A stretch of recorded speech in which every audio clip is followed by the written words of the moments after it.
বকর রাদিয়াল্লাহু তাআলা আনহু বিষ্ণু ইসা ইসলামকে বললেন, ইয়া রাসূলুল্লাহ আল্লিমনি দুআআন আদউ বিহি ফি সলাতি। নবী হে, আপনি আমার এমন একটা স্পেশাল দোয়া শিখায়া দেন যে দোয়াটা আমি নামাজে পড়ব। নবী বললেন, তাহলে তুমি পড়ো, আল্লাহুম্মা ইন্নী যালামতু নাফসি যুলমান কাসীরান ওয়া লা ইয়াগফিরুয যুনুবা ইল্লা আনতা ফাগফিরলি মাগফিরাতাম মিন ইনদিকা ওয়ারহামনি ইন্নাকা আনতাল গফুরুর রহিম। সুবহানাল্লাহ। সালাম ফিরানোর আগে পড়েন, কথা কয় না, পড়েন পড়েন। ও আবু বকর, নামাজে যদি দোয়া করতে মনে চায় এই দোয়াটা পড়বা, আল্লাহুম্মা ইন্নী যালামতু নাফসি, আল্লাহ জুলুম করেছি আমার নফসের উপর, যুলমান কাসীরা, অনেক জুলুম, ওয়া লা ইয়াগফিরুয যুনুবা ইল্লা আনতা, আপনি ছাড়া এই জুনুব, এই পাপ ক্ষমা করার দ্বিতীয় কোনো রব নাই। আছে? আল্লাহ ছাড়া আমাদের গুনাহ আর কে কে ক্ষমা করতে পারে বলেন তো? কে পারে? কে? এজন্য আল্লাহরে বলবেন, আল্লাহ আমি ছাড়া তোমার গোলামের অভাব নাই, ও আমার রব আমি ছাড়া এই জমিনের বুকে তোমার গোলামের অভাব নাই, কিন্তু তুমি ছাড়া তো আমার দ্বিতীয় কোনো রব নাই। পারবেন বলতে? পারবেন? চোখের পানি ছেড়ে আল্লাহরে বলবেন, আল্লাহ তুমি আমার রব, তুমি আমার সব। কি বলবেন? আল্লাহ আমারে রব। সবাই বলুন, আল্লাহ আমারে রব,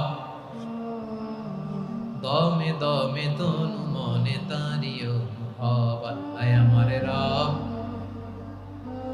আল্লাহরে বলেন, আল্লাহ তুমি আমার রব, তুমি আমার সব। আল্লাহ আমি ছাড়া এই জমিনে তোমার গোলামের অভাব নাই, তুমি ছাড়া আমার দ্বিতীয় কোনো রব নাই। একথা বলে চোখের পানি ছেড়ে আল্লাহরে স্বীকৃতি দেন, আল্লাহ আমি পাপী, আল্লাহ জামিনে আমার চেয়ে বড় পাপী আর কেউ নাই।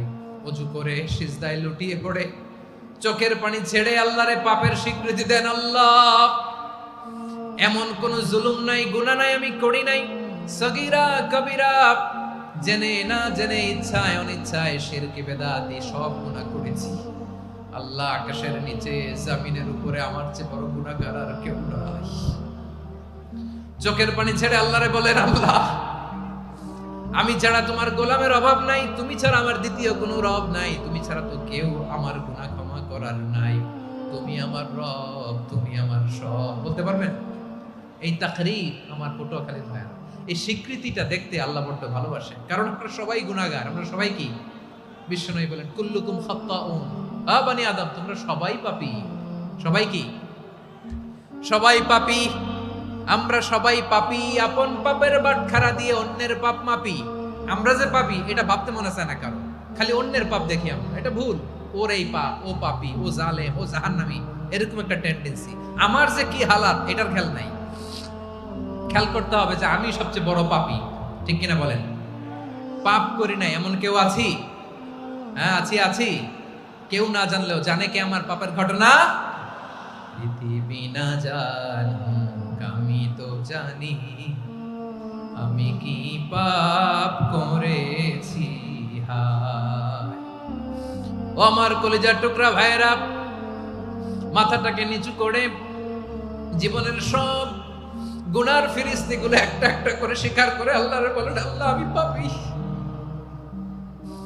আল্লাহ আমার চেয়ে বড় পাপী এই দুনিয়াতে কেউ নাই, আকাশের নিচে জমিনের উপরে আমার চেয়ে বড় পাপী কেউ নাই। একটা একটা করে আল্লাহ স্বীকার করি আমি পাপী, সব পাপের স্বীকৃতি দিলাম। পৃথিবী না জানুক আমি তো জানি, আমি কি পাপ করেছি।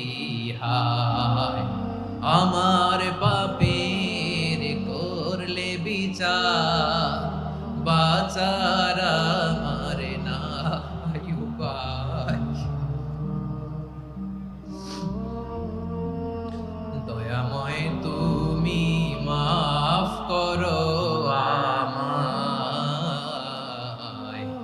মাফ করো। আল্লাহ তাআলা যদি দয়া করে আমাদেরকে মাফ না করে, আমাদের বাঁচার কোনো উপায় নাই। আপনি কি ভেবেছেন আপনার নামাজ দিয়ে আপনি জান্নাতে যাবেন?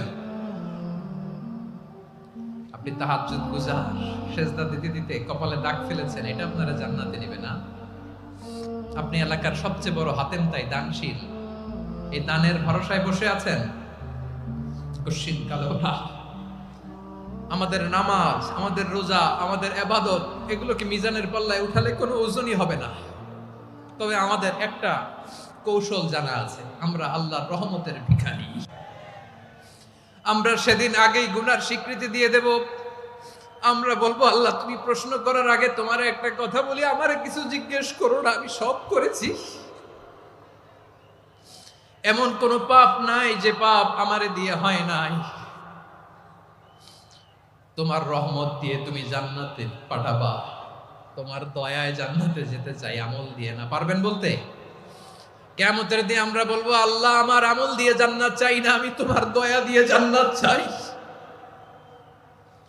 তোমার দয়া ছাড়া আমার কোনো উপায় নাই। কারণ আল্লাহ যদি বিচার করে বাঁচার কারো উপায় নাই। আল্লাহ যদি বলে ফেলেন তুই এটা করলি কেন, ওখানে গেলি কেন, কোরআনে 1000 বার নিষেধ করলাম তারপরেও এই পাপে জড়ালি কেন, এরকম প্রশ্ন ছুড়ে দিলে আমার উত্তর আছে? বাঁচার কোনো উপায় আছে?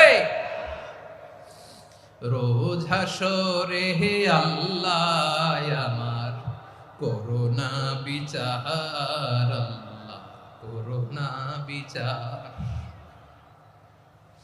বিচার চাহি না তব দয়া চাই, এ গুনাহগার আল্লাহ করোনা বিচার।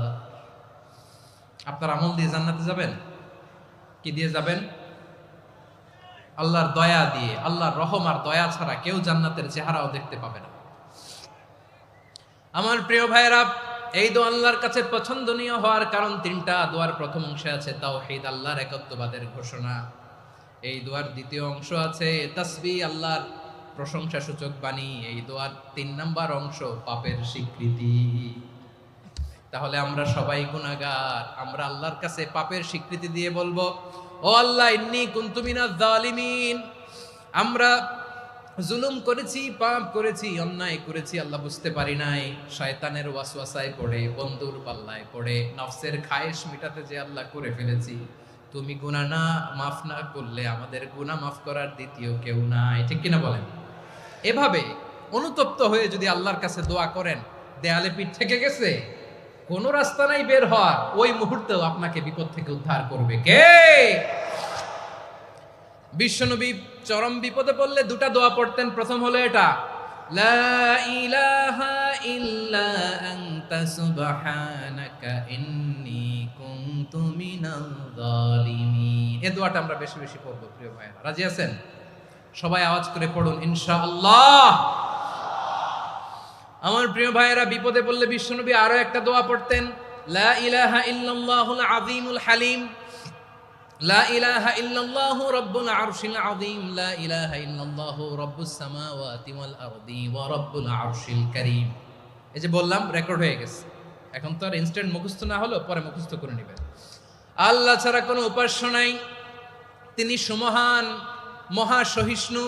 আল্লাহ ছাড়া কোনো উপাস্য নাই, তিনি সুমহান, আরশের অধিপতি। আল্লাহ ছাড়া কোনো উপাস্য নাই, তিনি আকাশের মালিক, জমিনের মালিক, তিনি সুবিশাল আরশের অধিপতি। সুবহানাল্লাহ পড়েন। এই দোয়াটা কেউ যদি পড়ে যদি এর ওসিলা করে দোয়া করে, তাকে বিপদ থেকে মুক্তি দেয় কে?